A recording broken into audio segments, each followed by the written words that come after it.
I feel like this should be the intro, the pre-intro. Please note that Dave and Nick may have been drunk by the time they recorded the intro for this podcast. Who are you? This week. Wow, sounding like James Hetfield then. Ooh, this week.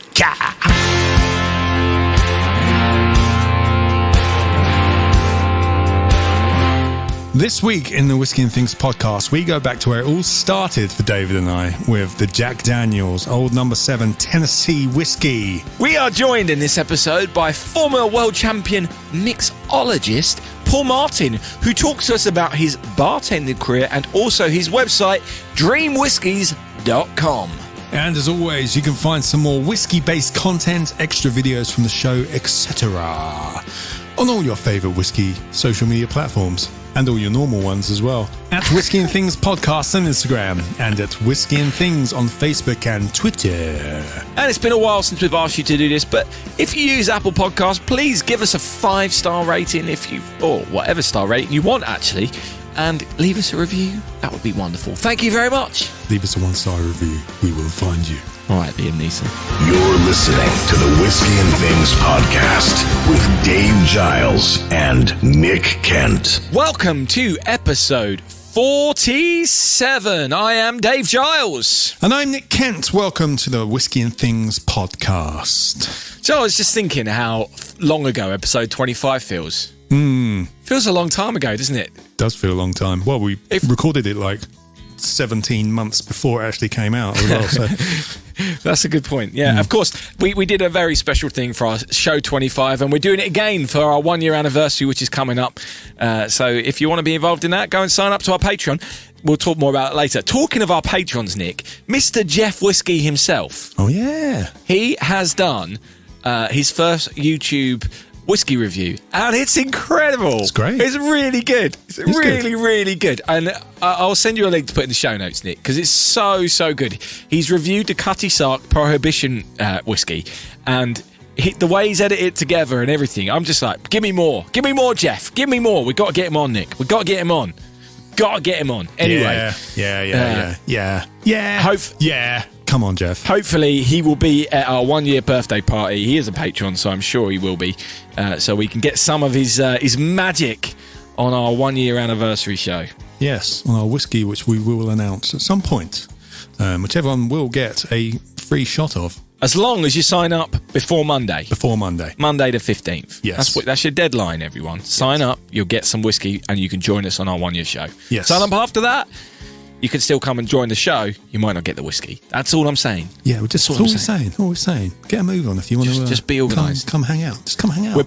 We're both putting our hands up and doing jazz hands as we're doing this, and I'm not really sure why. We look like Mr. Tumble, but it's all right. Nice. Nice. Yes. Right. Shall we get on, Nick? Let's get on with it. Crack on. Yeah? Engage. Showtime. Whiskey bots, roll out. Okay, Nick.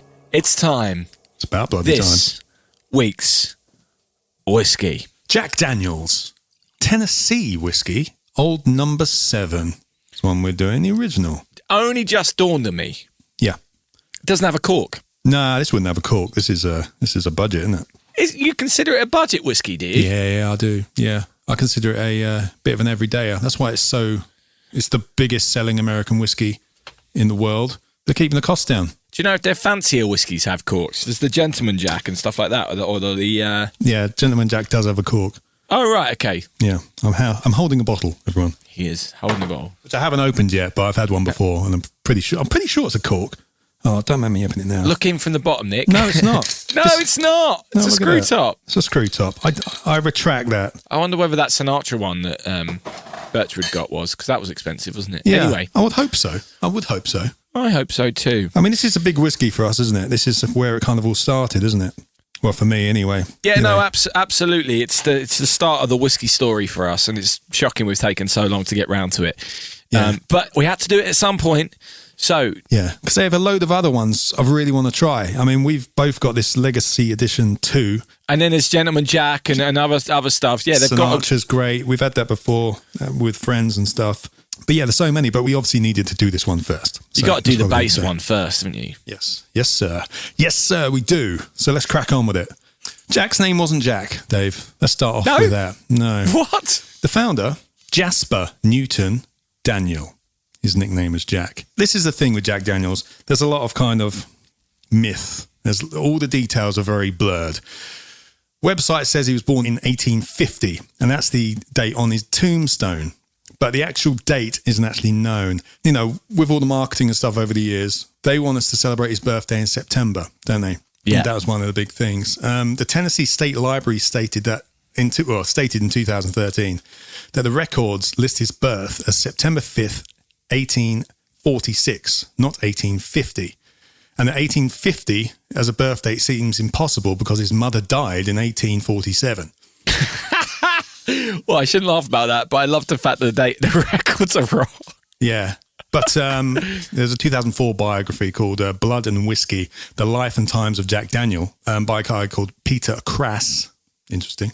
Crass man. Yeah. Very crass man. Said that he investigated, and he said that he was actually born in January 1849 based on his sister's diary and the census records. So That's what we're kind of going with that.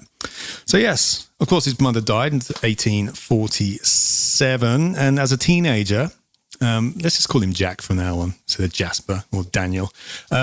Jack was taken in by Dan Cole, who was a local preacher and moonshine distiller. Jack Dankles. Jack Stankel. He answered the call, yes. Yeah. Anyway, he began learning the distilling trade from Cole and his master distiller, Nathan Nearest Green. Was he near the green? Who was an enslaved African-American man. But we know that name because of the brand Uncle Nearest. Oh, yes. Sorry, you keep mentioning that, and I keep forgetting information Nathan about Green it. was the first. I even tried some. Was the first African-American master distiller. Right. In America. And now there's a brand called Uncle Nearest, which was founded in 2016. I've had some. It's good. Yes. And and you might have also heard of the Nearest and Jack initiative, which is Uncle Nearest and Jack Daniels promoting equality in whiskey making, etc. So we'll put a link to that in the show notes. Yes. In 1875, he actually received an inheritance from his father's estate and legally registered the distilling business with Cole, but then took over from him a few years later. And yes, it says on the bottle, actually, it was established in 1866. But again, according to a biographer, it wasn't established until 1875. So again, another thing which is a bit up in the air. You might be wondering, Dave, about the old number 7. But I think I know about this because of marketing. I think I've seen it. You know, this is the thing with Jack Daniels. They have great marketing on the underground. They always have these great posters, which are a bit of a story you have to read. Yeah, when you got 3 minutes to wait for a train, they're perfect. It's really perfect. It's like, there's that Jack Daniels poster, and I'm sure on one of those was all about what the number 7 is. Is it? But please tell the story, Nick. Okay, the old brand number 7 was a number assigned to the Daniels Distillery for government registration. Okay. Right. So they were number 7 in District 4 of that county or something. Okay. But later on, he was forced to change his registration number by the government to number 16 in District 5. But they kept the number 7 because they'd been established on their brand. So that's where the number 7 comes from. So I always thought the number 7 was to do with a mash bill or a different kind of distilling. It was because you see all the other numbers, don't you? You see number 5, number 6. I thought that was to do with that. But no, number 7 is the Jack Daniels. They just changed it on all the other ones, and they took away the number 7 because it would have got confusing, all that kind of thing. Yes, so there we go. That's what the old number 7 means. Jack Daniel, or Jasper, died in 1911, apparently from blood poisoning. And again, here's another thing. It's up in the air. He got an infection in one of his big toes after he kicked his safe in the morning because he couldn't remember the combination. Apparently something he'd always do. But again, another biographer has said that this isn't true. So there's all these stories around about him. The urban myths about Jack Daniel. Exactly. Jasper Daniel, everyone. So yes. If that is your real name. So these things must have been happening. My great nan, her birthday was Christmas Day. Well, we thought it was Christmas Day until she died, and then we found her birth certificate, and it turns out her birthday was Christmas Eve. But her parents must have told her as a kid it was Christmas Day just because they couldn't be bothered to do two different days of celebration. So I think these things back in the old days, things did get changed, and that makes history, like recording things like this, it's quite hard, isn't it? Because to find out exact dates of various people is always quite challenging. Yeah. Right. Should we talk about the Tennessee whiskey part? Please do. Why is it called Tennessee whiskey? Because it was made in Tennessee. Sort of. There's an extra little part to this. Tennessee whiskey has to go through a process called the Lincoln County process, funnily enough, where it's basically a bourbon, okay? It's distilled and ready to go in the barrels. But to be called a Tennessee whiskey, it has to be filtered through charcoal. Right. Sugar maple charcoal. Oh, that smells good.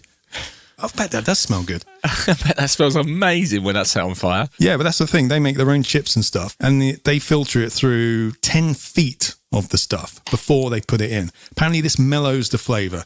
Right, before it goes in the barrel. So once it's come out the still, it goes through that and then into the barrel. Yes. It does have to be aged for 2 years after that for it still to be cooled. There's all these different things going on. But yes, that's what makes a Tennessee whiskey, is the extra process called the Lincoln County process. Didn't know that. Yeah, so there we go. There's only a couple that do it. There's not many. Obviously, they have to be in Tennessee as well. Pretty sure that's a thing. Yeah, so there we go. That's kind of what I got. There was a bunch of other stuff. If you want to go and read up on it, it's easy to do. But I was trying or just read the adverts on the underground. You'll find out loads of stuff. You'll find out all about the staff who work at the distillery, and some award it won in France when Jack took it over to France. Something about the Queen having a bottle of Jack Daniels at Buckingham Palace. I've read it all. There's been great stories on those things. Thoroughly recommend them. You see one, just have a read. Yeah. Just have a read. They are the kings of marketing. I think Jack Daniels is. I know we spoke about this in relation to Johnny Walker a few weeks back, but I actually think that Jack Daniels have the best marketed whiskey ever. Yeah, I agree. They made whiskey cool.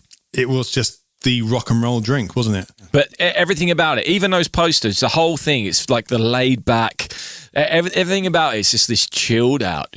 You know what you want to do is have a Jack and Coke. Like, it's just that makes you feel, I mean, that's a really bad example because I've not taken a quote there. But whenever you see those adverts or whatever, it's just like, do you know what? I need one of those. I could do one of those. And that suckered me in before I'd even tried it. Before I even knew what it was, I knew I wanted to drink it. And of course, I'd never tried it straight. You have it with Coke. And as a teenager, that's a fairly pleasant drink, isn't it? It's great. It's a really pleasant drink to have as a teenager. I drank a lot of it. Lot of it. And became allergic to it, everyone.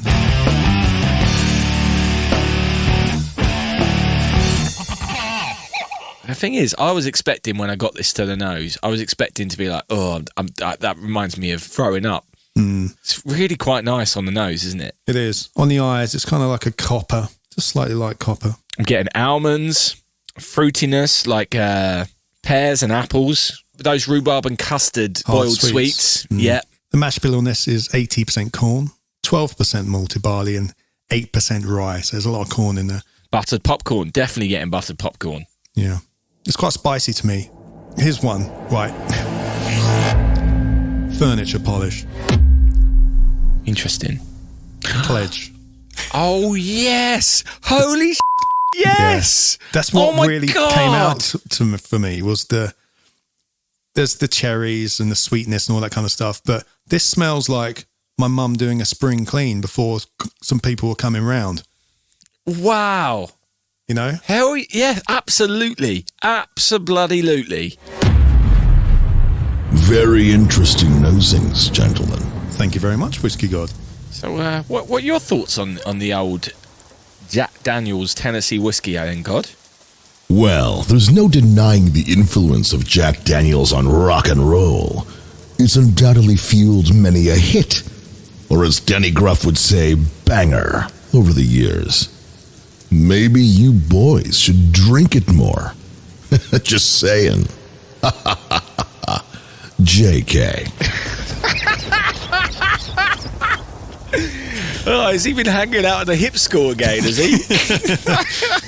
Something like that. With the cool kids. Whiskey God's back with the cool kids. He's on the cool cloud. He's on the cool cloud. JK. Good Lord. How about you just give us your tasting notes, please, for the Jack Daniel's Tennessee Whiskey, Old Number 7. Jack Daniel's Tennessee Whiskey, Old Number 7. Tasting notes. On the palate, you are immediately hit with a smoky yet deep butterscotch, strong corn notes and burnt toffee. While I have always noticed a strong cherry quality to the taste, which, if you ever do get a chance to try the Sinatra edition of Jack Daniel's, it dominates in.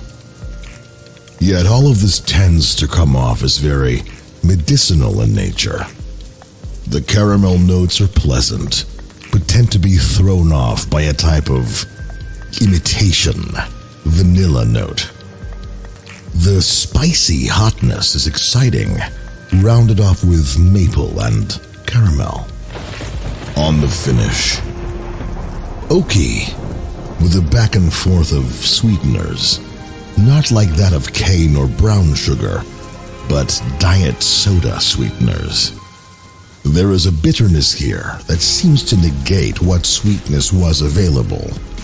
The whiskey leaves you with a final note of cherry cough syrup. Overall, this is a budget American whiskey, and thusly tastes like one. It is sad that in many cases, due to its rampant availability, many young people come across this as their first experience with whiskey in general, oftentimes tainting them against ever trying the many other worthy, passionate efforts of actual bourbons, scotches, Irish whiskies, and so forth. However, as a mixer, it tends to be a welcome pop to half a glass of Coca-Cola and ice. You know, there's a guy up here in Whiskey Heaven, keeps asking for this sort of thing. He has a cool Marshall stack. Calls himself Lemmy. Jack Daniel's Tennessee Whiskey, Old Number 7. Ta-ta. Nice. Ta-ta to you. Do you know what? I was drinking along there. I was surprised. I mean, it's quite a bold thing that he's not normally that Passionate? No, he was quite to the point, wasn't he? You know, it's a budget whiskey and it shouldn't be people's first choices. But I don't think necessarily it's people's first choices as a straight whiskey, because I don't, to an extent I agree with him, but also I don't agree with him. Yeah, maybe the tragic part of that is that a lot of people think that that's how whiskey needs to be drunk, with Coke. And although for some scotches or other whiskies it's amazing with Coke, you should try it out. It should broaden your horizons on it. I'm drinking this thinking it's just a bit bland. Yeah, I know. It tastes young to me. It's powerful. You don't want to be swigging it back, but the flavours are a bit flat. I think where I've gone wrong in the past for this is by shooting it, because I think shooting it, you're just going to get hit with almost like that ethanol. Yeah. The flavour's not going to linger long enough on your tongue for you to even enjoy it. It's just going to be like a shot of alcohol to make you get drunk. And, that's what you want to do, fine. But just to drink this straight, if you're just sipping it, it's not horrendous. It's just a bit bland. It's fine. It just fills my mouth with spiciness, to be honest. Kind of ethanol hit. It's not as sweet as I was expecting it to be. No, absolutely not. Without the Coke. That's where the sweetness comes from in that drink, is all the Coca-Cola. Maybe that's why it works so well, because it's kind of a very flat drink, and then you're adding the sweetness. If you put another bourbon with Coke, which was already sweet, maybe a bit too much. But this is maybe why it just goes so well with that. There's a sappiness to it. Does that make sense? Like tree sap? Like a tannin? Yes, that's what I think so. of as sap. I guess that's it, isn't it? But it's like when you try and eat the inside of a banana skin. Yes. Yes. In a way. It's like eating a leaf. If you ever chew on a leaf or a bit of grass, I'm getting that kind of vibe to it as well. But it's not unpleasant.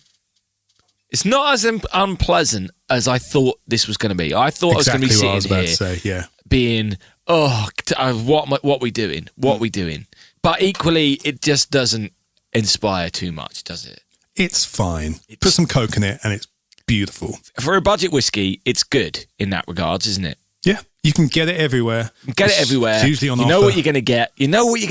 I think that's the other thing that's important about, isn't it? You know, it's the same. It's always going to be the same. It's the same. It reminds me of like Johnny Walker Black. Wherever you go in the world, it's the same. That's why so many people drink that when they're abroad, because it's everywhere and you know what you're getting and it's cheap, you know? There's a sootiness to it as well. That like the more you drink it, I'm getting that. And that might be the spiciness as well. But there is you can kind of get that charcoaly kind of flavour as well. Pencil lead. You ever accidentally eaten pencil lead, or the way pencil lead smells? Yeah, it's kind of. I'm getting that vibe on my tongue as well. Okay, I never used to lick my lead. No, but you could use. You know what pencils. Anyway, I've got a written review in the lesson, like eating your pencils. We've talked about this for a number of times now, but I've got this book right. It's by Dave Broom, The Whiskey the Manual, and it recommends different things to drink with: soda water, ginger ale, cola, coconut water, and green tea. Now, we're going to try these later, but I just want to let people know cola gets a 3 out of 5, whereas coconut water, green tea, and ginger ale, he gives them a 4 out of 5. So he's suggesting that Coke isn't even the best thing to drink this with. That actually we might find another thing, which we haven't even broadened our horizons enough to go, maybe we should try the other stuff. And because it is cheap, you've got no guilt about it at all. You should just try these things. Yeah. So later on, I've got 5 glasses lined up here, of which we're going to put a little bit of each of those in and try some of those. But we'll let you know the results of that later on. But I'm really interested in that because I always have a bottle of Jack Daniels around, which I'm not drinking because I always think, I can't be done with Jack Daniels and Coke because I had too much of it. Yeah, it's a treat for me. It could be that I end up having Jack Daniels and coconut water as a chilled out drink on a night when I don't want to drink a straight whiskey. Like I'm just imagining you now going into that Weatherspoons by you and going, "Can I get a Jack and coconut water, please?" Let's just see what. Just want to see what look you'll get. Yeah. Oh, but can I get a Jack and green tea, please? Can I get a Jack? Room temperature, please. Exactly. Anyway, Jack Daniels is what it is, and it's probably. I know it's a lot better than I was giving it credit for. I shouldn't let my youthful days of debauchery on this drink upset the fact that it's fairly good, especially for its price point. Yeah. Nice one, Jasper. Good job, Jasper. Or Jasper. Jasper. That whiskey god has notions. We've mentioned this a few times over the last few weeks, but a few weeks ago in episode 44, we introduced you to a guy called Paul Martin, who's a former world champion mixologist who now runs online cocktail courses on a site called bartendertraining.co.uk, which of course we're going to cover in the interview. He also has another one called dreamwhiskies.com, which is a site that gives people the opportunity to enter competitions to win really nice, really rare and really expensive bottles of whiskey. We're going to cover all that in the interview, so sit back, relax and enjoy our chat with Mr. Paul Martin. Welcome, Paul Martin. Thanks very much for joining us. For those of you who don't know if you're listening, Paul runs Dream Whiskies. So, Paul, tell us a little bit about Dream Whiskies. What is it? Well, first of all, Dave, Nick, thank you so much for having me on your wonderful podcast. I'll tell you what Dream Whiskies is in a nutshell, and that is it's a crazy idea that occurred to me walking through Gatwick Airport about 5 years ago. So do you remember the days when we used to be able to walk through airports? I know it feels like a long time ago right now. Dreams. Glory days. Yeah. The glory days. The glory days we hope will return soon. So I was walking through the airport and as ever, I was sort of gravitating towards the whiskey store there, World of Whiskies, which I don't think is there anymore now I think about it. But it sort of caught my attention as ever. And I found myself standing in that store looking at a limited release Glenfiddich, which I think had a £35,000 price tag on it. It was in a glass case. I think it was, just off the top of my head, it was named after or it was bottled for the daughter of one of the original owners. I can't quite remember the story, but it was very expensive whiskey. And I just remember looking at it thinking, there is no way I will ever have that whiskey on any shelf of mine. I just know it. I'm never going to be able to afford it. And if I could afford it, my wife would be telling me that there's 1,000,001 other things that we could spend 35 grand on other than a bottle of whiskey. So I sort of came out of there dreaming about this whiskey that I would never try. And I walked into, right in the middle of the concourse, the best of the best car giveaway. Now, you know the ones I'm talking about, where they give away Ferraris and Aston Martins. Yeah. And I just had this sort of epiphany. I had this moment where I thought, now this is really interesting, because this company that I'm looking at now gives away amazing cars to people who would love to have an amazing car but can't afford that, which I reckon is 99% of the car buying population. That 1%, they can buy their Ferraris and Aston Martins, but the rest of us, we look at them and dream. Mm-hmm. And then I thought about the whiskey, and I thought, that's kind of the same with the whiskey. There's millions of whiskey fans out there, but the amount of people who could ever buy a £35,000 whiskey, tiny little drop in the ocean. And that just set me thinking, could I do something similar to this car company with whiskies? And the answer was no. Thanks for coming on, Paul. That was great. 5 years on, the answer is we're kind of getting there. Right. And what I mean by that is I did set up Dream Whiskies in 2016. It was with the idea of maybe one day being able to give away a £35,000 bottle of whiskey. But in order to do that, you need thousands and thousands of people playing. And of course, we've been building our audience, and it's a slow process. But we have gone from giving away whiskies worth sort of £50-60 to now we're giving away whiskies that are knocking on the door of £1,000. So we're kind of going in the right direction. Yeah, and the bigger we get, the bigger the prizes tend to get. Also, like there's a big perk with this, just off the top of my head. If you win one of those mega expensive cars, you still need to be able to afford to insure it and maintain it. That's always been my thought. I'd have to flog it. With a bottle of whiskey, yeah, and you might, depending on how expensive it is, you might want to insure it, but ultimately you're going to drink it. So, but some people wouldn't. Some people won't. That's a good point. But it shouldn't need much maintenance, just a good shelf. Yeah. Actually, you know what? In all the years that I've been doing Dream Whiskies, I've never actually thought of sticking that on our website. But I love that. Because I remember when I was a kid, which is a long time ago, a friend of mine, his uncle, bought himself a second-hand Rolls Royce. So he couldn't really afford the car, but he really stretched and he bought, and I think at the time it cost about 12 grand, which tells you how long ago it was. But the trouble he had with that car was he couldn't afford to keep it or run it or insure it, as you say. So, and he ended up getting rid of it. But I love that. Right, I'm going to add that to the website. Thanks, guys. No worries. You're welcome. You're very welcome. We'll see you next week. So how often do you give away a bottle then? So we do a couple of things. I mean, Dream Whiskies has evolved over the 4.5 or so years that we've been running it. It started off as a competition only site. In other words, I put up a bottle of whiskey once a month.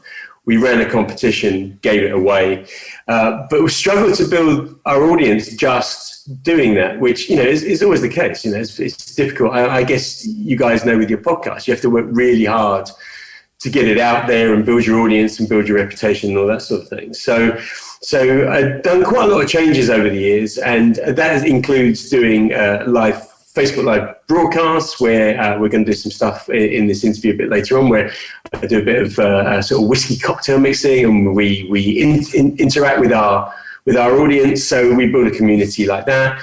And to cut a long story short, it's turned into two things. I have one side of Dream Whiskies, which is a membership, where people pay £4.99 a month, and they get various different things, including being able to enter a weekly whiskey competition for free, and we give away a bottle of whiskey worth about £100 a time in that.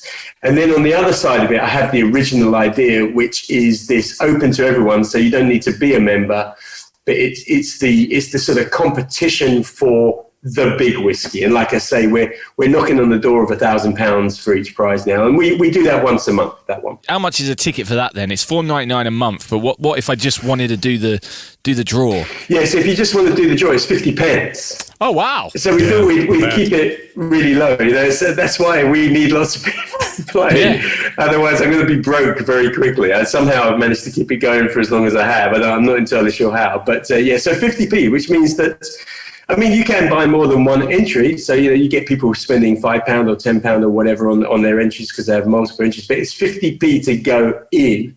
And you could win a whiskey worth, £500, £600, £700, £800. In fact, last month, or 2 months back in our December competition, we gave away a bottle of Glenfiddich Snow Phoenix.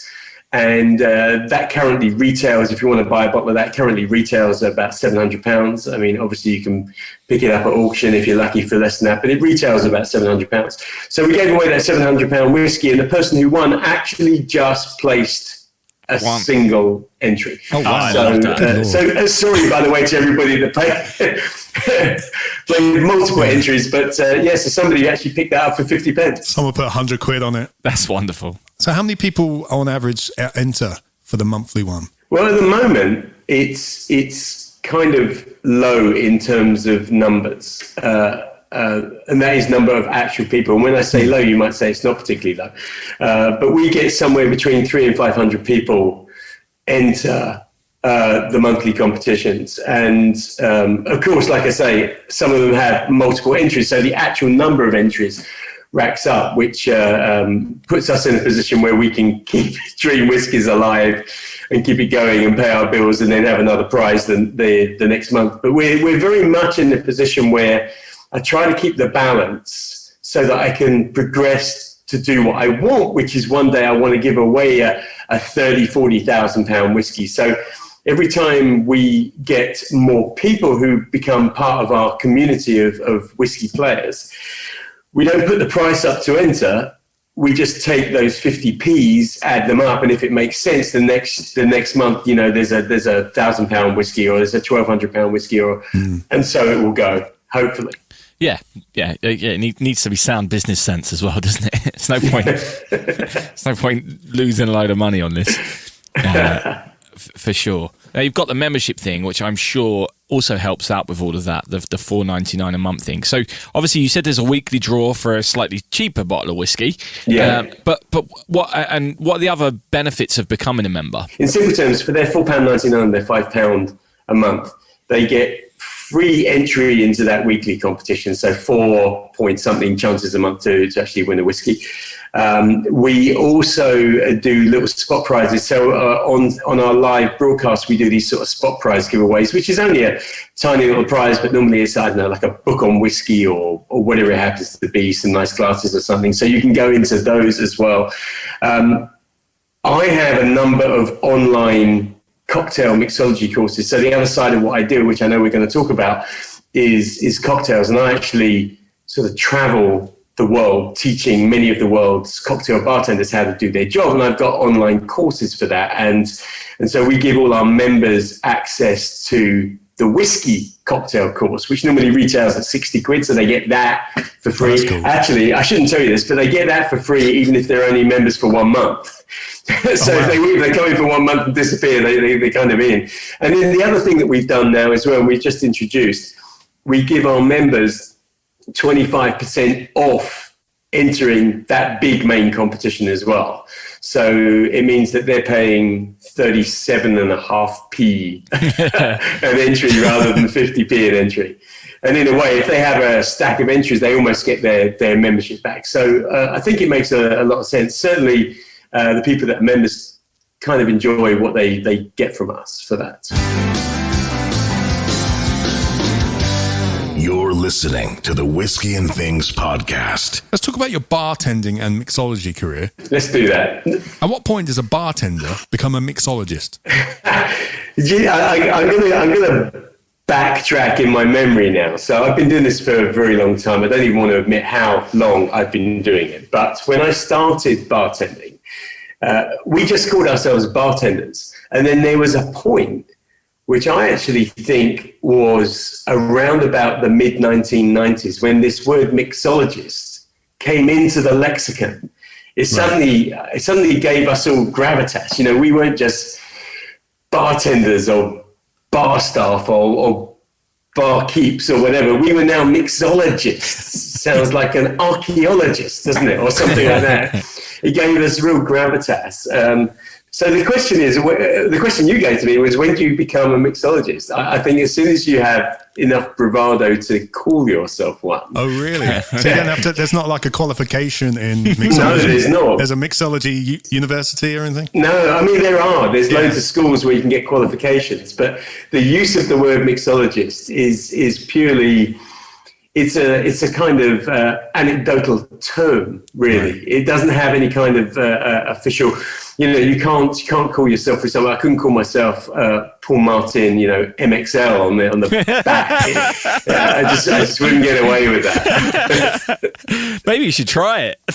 Maybe I should try it. I'm getting some good ideas from you guys. No one's going to know. No one's going to question it, are they? So you're a world champion mixologist. Tell us a bit about that. Yeah, I mean, ex world champion. So I don't enter competitions and stuff anymore. But in my younger days, I won 7 different global mixology titles. Wow! So they are titles for essentially inventing and creating cocktails to go into a competition and a bit like Bake Off, I suppose, but back in the day, when it was for cocktails. But I also twice held the world's cocktail speed mixing record, right. Which was slightly more exciting. So certainly sort of more exciting to do. And that was how many cocktails can you make in 1 hour, one at a time? And when we say one at a time, if you come into a bar and I'm working in a bar, you order 5 cocktails for me. I line up all 5 glasses and I'll get them all going together and I try and mix and serve them together. But this record, you had to sort of start and finish one before you could move on to the next one. So one at a time. Each one had to be different. And I set the world record on 2 occasions, with the latter one being 196 different cocktails in 1 hour, which is about 18 seconds a drink, by the way, if you want to try and work that out. Oh, wow. So pretty much every cocktail that would come to mind would have been in there, plus a whole lot of them. I mean, there are thousands of them, but there tends to be, 100 or 200 that tend to come to mind with people and bartenders around the world at any given moment. Amazing. Absolutely. I'm pretty sure the World Championships used to be advertised as being there. I used to love going to the Roadhouse in Covent Garden because... watching all the bar staff there was absolutely amazing. Did you ever work there, or be part of that, or am I just No. I mean, I was a big fan of Roadhouse. I mean, Roadhouse is where the epicenter of flair bartending was.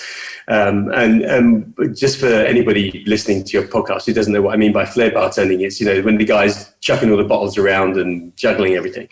And very much the epicenter of it. And I used to go there to watch the guys, because that was never my thing. So right.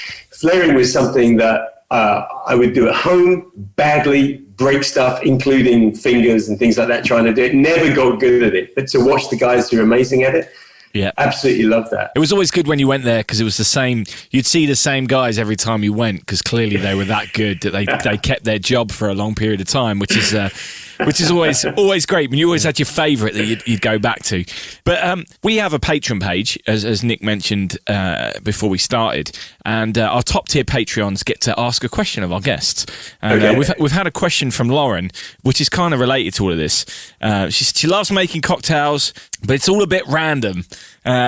Is there a good place online to learn about how you can make more fancy cocktails and impress your friends even more when they're coming over? I feel like you've got the answer for this here, Paul. How do I even answer this without promoting myself even further? Absolutely, please do. That's why you're here. So, thank you for that question, Lauren. So, just to give a sense of balance, there are numerous places online where you can try and learn cocktails and mixology. I would even say, you can go onto YouTube and you can see stuff for free. I've even got videos of my own on YouTube for free. But for some incredibly informative and easy to follow courses, I have a whole selection of on-demand mixology training courses that people could enroll on. And when they enroll on them, they're sort of video on demand. They cover in their various niches, 20 plus cocktails of each. So I do them for vodka cocktails, gin cocktails, tequila cocktails, etc., etc. Loads of history of the drinks, all the technique, how to make them absolutely perfectly. But more than anything, and this is something I've always been really passionate about, is that mixology, in my opinion, is simply not rocket science. So as long as you don't treat it like it is, and I don't, then it's very easy to explain to somebody else just how to make an amazing drink. So I would say head over to my website where there's a whole load of information there. Check it out. And I tell you what, and I say this to everybody because I get a load of people sending me emails asking me questions. You know, if what they see on my website isn't what they are looking for, you can drop me a line anyway. They can drop me a line through the Connect page on my website, and I'll happily redirect them to other things if they're looking for something else. So, but good place to start, notwithstanding the fact that clearly the content is spectacularly good. No doubt. It's clear to me that you have got this big background in obviously making drinks and being a drink specialist and a mixologist. So it's no surprise that you've ended up making a company that's whiskey based. Is whiskey your drink? When you're going to the spirit cabinet, is that what you're gravitating towards? Is that why you've ended up with this dream whiskey thing? Yeah, the simple answer would be yes, but it's not as straightforward as that. So for a very long time, you know, I've been working in cocktails for more than 30 years. So you know, the professional side of my drink making goes back a long way, but for many years, my favorite spirit was cognac, you know, brandy, specifically cognac, but brandies. And I still love a brandy. But what happened was some years ago, and I think I can't even now recollect exactly how many years ago, but at least 10 years ago, maybe more, my father-in-law, who's a whiskey drinker, along with my wife, decided to surprise me for my birthday, because I was starting to get interested in whiskey, or more interested in whiskey, and take me on a surprise trip to the Isle of Wight. And back then there was a pub on the Isle of Wight called the White Mouse, spelled W-I-G-H-T, yes, so the White Mouse. And they were famed for having 365 different whiskies to choose from, you know, one for every day of the year. So you went there, it was just, you know, up and down every wall on every shelf. So they stole me away. We get in the car, we drive over to the Isle of Wight. I don't know what I'm doing. It's a surprise for my birthday. And we arrive at this pub, the White Mouse, which unfortunately had changed hands not weeks before, after having been there for, you know, generations. And we walked into this pub which had, you know, a Glenfiddich and a famous grouse, and that was it. That's what they had. That was the only whiskey. It was just a regular pub. So out of that came my fascination with, right, if I can't go to a pub with 365 different whiskies, maybe I can create my own collection of 365 different whiskies. And I have to say, I've never managed to get anywhere near 365, mainly because I drink them as fast as I Good. You know, It's for drinking. It's for drinking. It's got to be drunk, right? But it's what drove everything else. And so the mixology, the love of whiskey, the fact that whiskey holds such a fascination for so many people. And I love the community around it as well. I just love every element of it. I guess I was almost sort of swept along into this idea of what Dream Whiskies is and has become. As a mixologist, I'm just intrigued. What's the most expensive whiskey you've ever added Coke to? Great question. That's a great question. I don't even know if you know how good a question that is. I mean, you look quite happy with yourself. So I'm very happy with myself. I think you got a pretty good idea. Right, I'm going to answer it in two parts, which I know you're going to have an opportunity to edit away at this, so I'm going to answer it in two parts.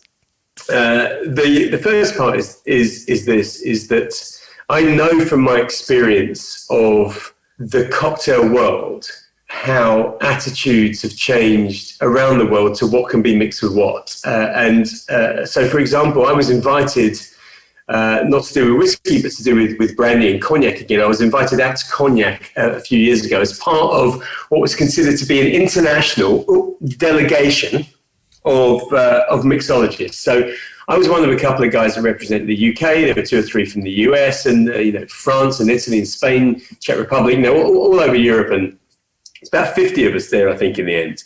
And we had been invited there to try and help the people of Cognac come up with the next classic Cognac cocktail. And that was the biggest flaw, I have to say, because the only thing that makes a cocktail a classic is people, the general public, deciding they love the drink. Yeah. You can't get together as a bunch of mixologists and say, this is going to be your next classic. It doesn't work like that. But it meant that I spent some time out in Cognac with some great people and had a great time. And what the people of Cognac were realizing at that point was that one of the things that was stopping them selling more cognac was that people were too reverential about it. It had to be served in a warm brandy balloon or snifter. If it was on the rocks, it had to be 1 or 2 in this shaped glass. If you had an XO, then you had to make sure you bowed down and kissed the feet of the master distiller before you drink it, all that sort of stuff. And that works for a group of people, but it doesn't work for a vast group of people. So now they brought us all together to say, right, what are we going to mix? What are we going to mix here? We're going to take this fabulous XO or this Grand Champagne cognac, which would normally cost you £1,000 a bottle, and we're going to mix it as a cocktail. So attitudes have changed. I know that in the Far East, they're really partial to mixing Blue Label with Coke. I know that. Wow, really? It's in places like Malaysia and Korea. They got the money, so they want to be seen to have a Johnny Walker Blue Label, but they'll happily just glug it with Coke. And why not? Yeah. Why not? I mean, if it's a nice drink, it's a nice drink, and if you can afford it, right? You can afford it. Yeah, exactly. I guess. In an old-fashioned, that's the one I make the most at home. Do you prefer bourbon or rye? Well, I prefer bourbon, but there's quite a school of thought here that says that it should be rye, that originally it was a rye whiskey. There's nothing actually, I've done a lot of research over this, and the history, there's nothing to say one way or another. It's simply not clear whether it was a rye or a bourbon. Most people say it was a bourbon. I prefer a bourbon in it, but then I've got a specific bourbon that I like. But I'll stick a Tennessee whiskey in it as well. So I'll make it with Jack Daniels, right? Or I'll make it with Woodford, or I will happily make it with a rye. But my favourite is Wild Turkey 101. I just think that the Wild Turkey 101 old fashioned. Right. I just love that one. This is the Whiskey God, reminding you to please always drink responsibly. You can watch the full uncut video of the interview with Paul Martin, including the 2 fantastic cocktail mixings he's done for us on our Whiskey and Things Patreon, over on our Patreon page, funnily enough, patreon.com/Whiskey and Things. Or you can follow the link at whiskyandthings.com. Yes, he's a lovely guy. I actually had a great time during that interview. Watching him make cocktails was just a joy, an absolute joy. And of course, we're gonna if you're on Patreon, you're gonna get to see the videos of him mixing the cocktails. But also, I think we're gonna put those little clips up on our social media accounts. Yes. A few weeks back, we did put the one up of the non-alcoholic cocktail, which he made for us. But we've got another great cocktail, which was absolutely. It just looked amazing. Yeah. So the non-alcoholic one was the Mango Melba non-alcoholic one, which we did a few weeks ago. But this whiskey-based cocktail was called the Grapefruit Iguana. What a lovely guy. What a lovely guy, Nick. What a lovely guy. Yes. You can find out more about his online bartending courses at www.bartendertraining.co.uk, and more about how to win some amazing bottles of whiskey at www.dreamwhiskies.com. If you head to his Facebook page as well for Dream Whiskies, that's where he does his he does some cocktail mixing on there as well when he's announcing his winners every week. And just as we were recording this episode, we got the news that the big prize for February on Dream Whiskies is a Glenlivet Alpha worth £750. We haven't even had time to look it up. I can tell you a little bit about it. Yeah, it's a bottle That's all a mystery. It's a mystery bottle, Nick. It's a mystery bottle. It was a limited edition, 3,350 bottles, which I guess for a Glenlivet is certainly going to be limited. It came out in 2013 with only the essential information on the bottle, and it's just this black bottle. And the whole idea is to take away as much of your pre-existing notions of what a Scotch can be. So you literally just have it as you have it. So you don't get to see it. You know, you don't know much about it. You're just going to have it. The master distiller, Alan Winchester, said that it was an experiment to stimulate consumers to sharpen their senses. Anyway, No, I want Jack Daniels. I want the branding. Yeah, exactly. I want to read about it on the underground. So yes, Bang my you can win that bottle for as little as 50p. Yes. Over on dreamwhiskies.com. I think I'm gonna sign up to his monthly group as well, and I want to be involved. I think it's a bit of fun. It is a bit of fun. And he was just such a lovely guy as well. Such a lovely guy with a great shirt collection. Yeah, the shirt was amazing. That's a shirt that you'd have in your collection, Dave. Absolutely. I think we'll get him back on at some point as well. I'd like to think that we do some more things with Paul, because what a legend. Yeah. What a legend.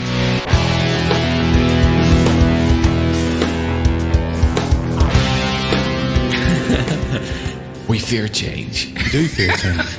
It's not bad. I'm not angry with it at all. He's not angry. He's just disappointed, ladies and gentlemen. I'm full of bubbles now. I need to burp. I love this. I'm putting more Jack Daniels in. Oh, God. Come to daddy. Oh, my God, Nick. Get a room. I remember people coming around here and me making a big vat of tropical squash and we added Jack Daniels to it at a party and it was amazing.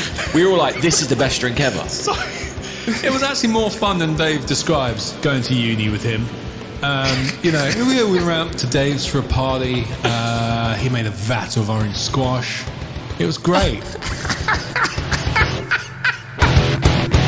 So, while you were listening to that interview, Nick and I put together the 5 cocktails that we talked about earlier with the Jack Daniels, and we tried them. We did a tasting test. We tried Jack Daniels with soda water, Coke, ginger ale, green tea, and coconut water. I hope I haven't said one twice.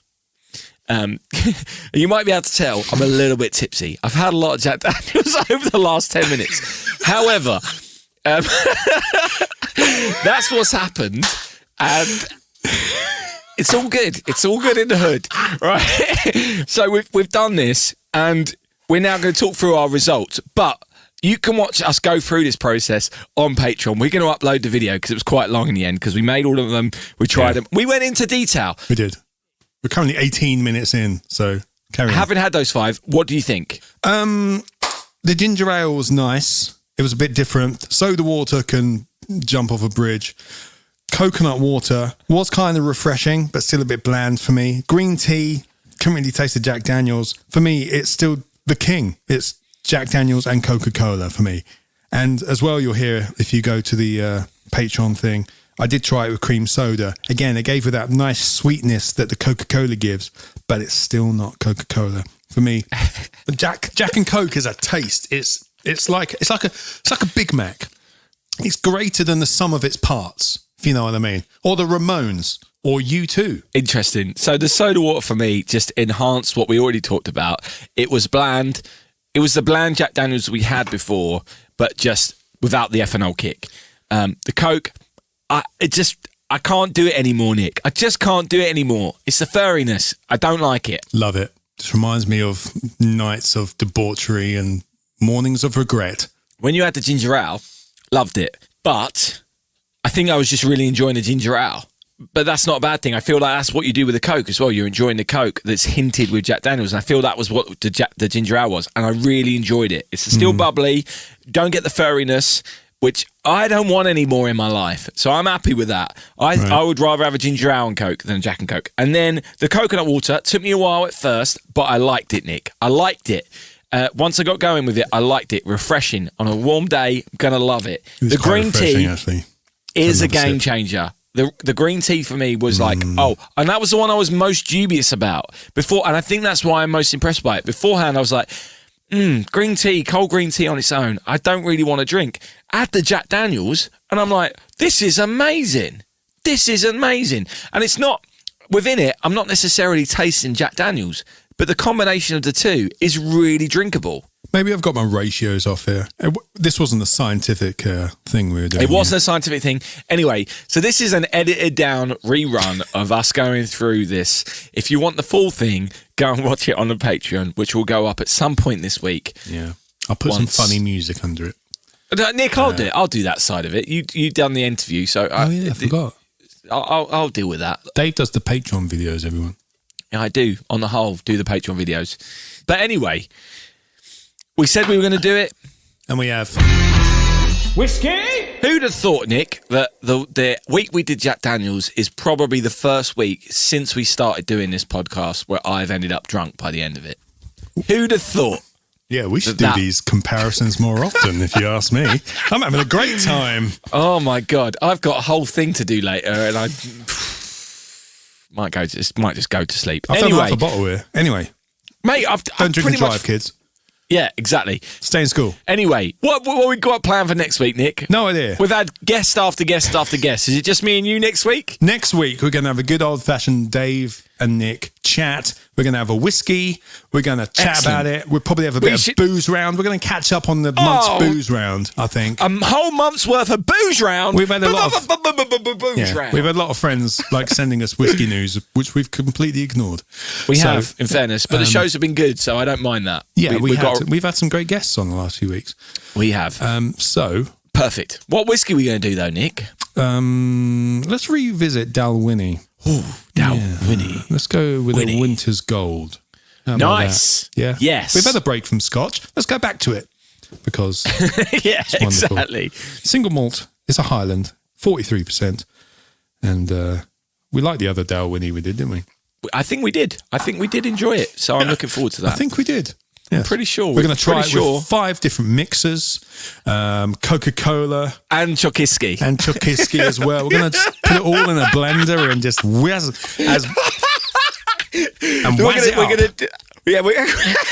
wazzy it up. Is what we're going to do.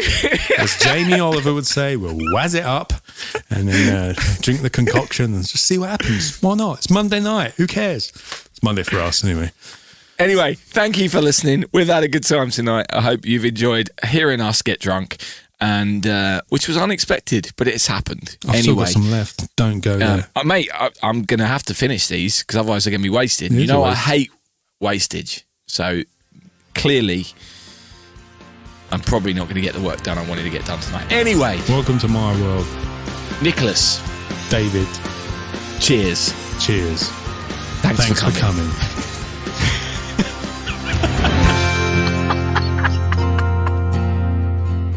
Whiskey and Things has been brought to you by And Things Productions. We said we were going to do it, and we have. I don't think we can. Let's just leave it at that. Yeah. We said we were going to do it, and we have.